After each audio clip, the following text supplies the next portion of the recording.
नमस्कार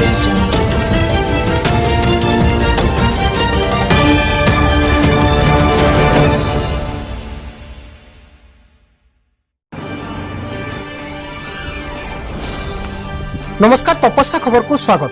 आज भद्रक जिला धामनगर प्रखंड बजरंग दल तरफ प्रखंड संयोजक श्रीयुक्त संजय कुमार स्वाई नेतृत्व में वृक्षरोपण कार्यक्रम करा। उक्त कार्यक्रम भद्रक जिला बजरंग दल संयोजक श्रीमान विपिन बिहारी पंडा उपस्थित रही वृक्षरोपण आवश्यकता संपर्क में आलोकपात करते।